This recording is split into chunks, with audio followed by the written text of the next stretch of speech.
Bonjour Eric Neuf. Bonjour. Vous êtes journaliste, romancier, critique de cinéma au Figaro et au Masque et la Plume. Il y a 2 ans, vous aviez publié un pamphlet incendiaire intitulé Très cher cinéma français. Vous êtes venu en parler ici à ce micro. Je vais juste citer une phrase pour donner la tonalité. Un pays dans lequel Isabelle Huppert est considérée comme la plus grande actrice est un pays qui va mal. Et là, vous revenez avec un roman qui s'attaque, si j'ose dire, au monde de l'édition. Ça s'appelle Rentrée littéraire. C'est publié chez Albin Michel. Je cite l'éditeur tout de suite parce qu'en exergue, vous apostrophez le patron d'Albin Michel à Richard Ducousset pour qu'il lise enfin un de mes livres. Ouais, mais c'est un clin d'œil, ça. C'est parce que ça fait 35 ans. Ça allait être ma question. Vous avez publié plus d'une dizaine de livres dans cette maison. Le patron ne lit pas ses propres livres ? Si, bien sûr que oui, mais sinon, j'aurais pas écrit ça. Ils finissent toujours par lire les livres, hélas, les éditeurs. Mais je crois qu'un éditeur, de toute façon, est quelqu'un qui a du goût. Et comme disait un de mes éditeurs, on ne publie pas que des livres qu'on aime.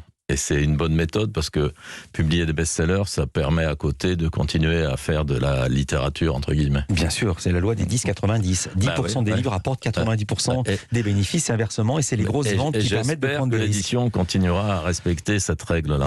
Alors, je commençais par ça parce qu'il y a ce dialogue à un moment donné entre le juré d'un prix littéraire et un écrivain. Il lui dit « Tu sais bien, je vais voter pour ton bouquin et ne me remercie pas, je ne l'ai pas lu. » Et je me dis quand même, il insiste, Neuf. Non, mais c'est courant, ça. Vous qui faites partie du prix de Flore, vous savez très bien qu'on ne lit pas tous les livres et que, comme il faut voter, on choisit, et si votre candidat n'est pas dans la dernière liste, bah vous votez pour quelqu'un d'autre, même sans l'avoir lu. Puisque vous en parlez, le prix de Flore a aussi de particulier qu'on lit les livres, ça nous prend assez de temps, c'est assez fatigant, et c'est pour ça qu'on fait des listes, pour justement, à la fin, il ne reste plus que 4, 6, 8 livres. Tous les jurys font ça. Mais quand on démarre, mais nous on lit tout. Alors, chacun ses défauts. Je précise que ce livre n'est pas un pamphlet, c'est un roman, et c'est à vous de faire le pitch. Racontez l'histoire, elle est magnifique. Normalement, c'est le service marketing qui écrit la 4e de couverture. Là, c'est vous, elle est même signée EN, Eric Neuf. Racontez ce qu'il y a dans ce livre. C'est l'histoire d'un couple qui est marié depuis des dizaines d'années, qui est propriétaire d'une maison d'édition qui commence à battre un peu de l'aile, une maison d'édition plutôt littéraire, et qui est menacée d'être rachetée par un milliardaire pour agrémenter son catalogue.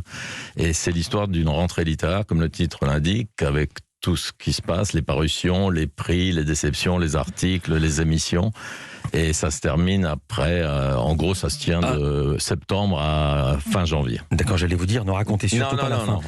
C'est un roman à clé ? Non, si j'avais voulu faire un roman à clé, je l'aurais fait, ou j'aurais fait un pamphlet, ça, je l'ai déjà fait d'ailleurs. Mais non, on reconnaît les personnages. L'avocat de Marc Marronnier, c'est transparent. Ah bon ? Bah oui. Marc Marronnier, c'est le personnage récurrent de Bec BD qui vient de lancer une marque de vodka. Donc, mais ça, c'est un petit clin d'œil dans un dialogue. Mais les personnages sont soit des mélanges, soit c'est moi qui suis tous les personnages en réalité. Je suis le mari, je suis la femme, je suis peut-être les enfants, je suis peut-être aussi Paris. Parce que je voulais que ce soit un livre où on voit beaucoup Paris. Vous avez des belles jambes ? Je vais vous les montrer. Non, je vous pose la question parce que vous parlez des jambes des femmes tout le long. Je me suis dit, on est chez Truffaut. Oui, c'est pas la pire référence, Truffaut. Et puis j'espère qu'on a encore le droit de parler des jambes des femmes en 2022. Et toutes les femmes sont en jupe et en robe, aucune en pantalon dans votre livre. J'avais pas fait attention, mais sans moi, doute. J'ai remarqué ça. C'est vrai qu'une femme en jupe qui descend d'un taxi, c'est mieux que si elle porte un pantalon.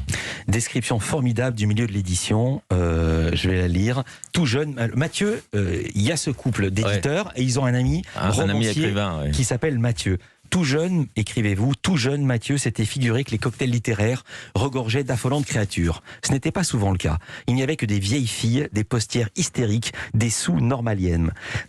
Les hommes, ce n'était guère mieux. Des barbichus avec des pellicules sur les épaules, les doigts jaunis de nicotine, toujours à l'affût d'une invitation par une attachée de presse. C'était un milieu rythmé par une succession de bons pour un repas chaud. Cela manquait de fêtards en tweed, d'aristocrates avec des cravates en tricot. Et je me suis dit, tiens, il est souvent en tweed, il met souvent des cravates en tricot. Pas aujourd'hui, vous voyez. Mais non, mais le fait est que le milieu a un peu changé et que c'est devenu cette profession où le travail essentiel consistait à aller au restaurant de 1h de l'après-midi jusqu'à 4h en se gavant de Bordeaux et de côte de bœuf. Aujourd'hui, c'est plutôt devenu salade et eau gazeuse et expédié, où on parle chiffres plutôt que de parler de livres. Et ça me désole un peu. Et surtout, est-ce que les livres sont meilleurs ? Meilleurs ? Parce que les gens ont arrêté de boire. Ah, pas du tout, c'est le contraire.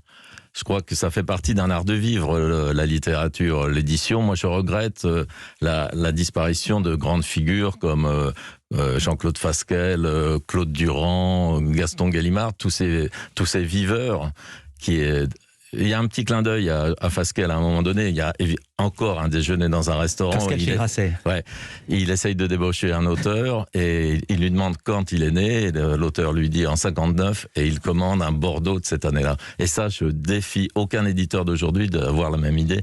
Et c'était pour ça, moi je me souviens que quelqu'un comme Kefelec dans les années 80 était capable de faire 2 déjeuners et puis de parler de Malcolm Lowry, d'écrire ses livres. Et c'était un métier, enfin un endroit où on venait pour ne pas travailler. Parce qu'on est quand même payé pour lire des livres, pour en écrire, ce qui fait partie en gros des loisirs des gens normaux, et on devrait en profiter. Et cette gratuité est quand même une aubaine, et je voudrais absolument préserver ça. Moi, c'est un livre qui fait l'éloge des librairies, de toutes ces boutiques qui ferment, les cinémas, les restaurants. Et moi, je suis à fond pour le papier, pas du tout pour la dématérialisation. Et je trouve qu'un livre, surtout un roman, je voulais que ce soit un roman pour défendre ce milieu, parce que pour moi c'est le genre par excellence, hein, c'est pas l'autofiction, c'est pas le fait divers.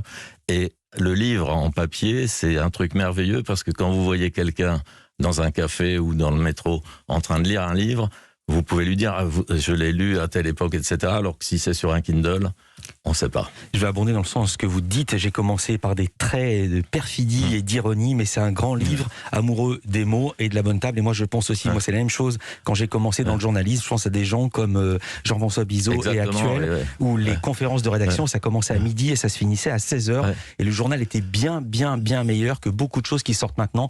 Retrouvez les anciens numéros d'Actuel et vous allez voir la différence. Moi qui suis plus âgé que vous, j'ai même les premiers Actuels, la première période.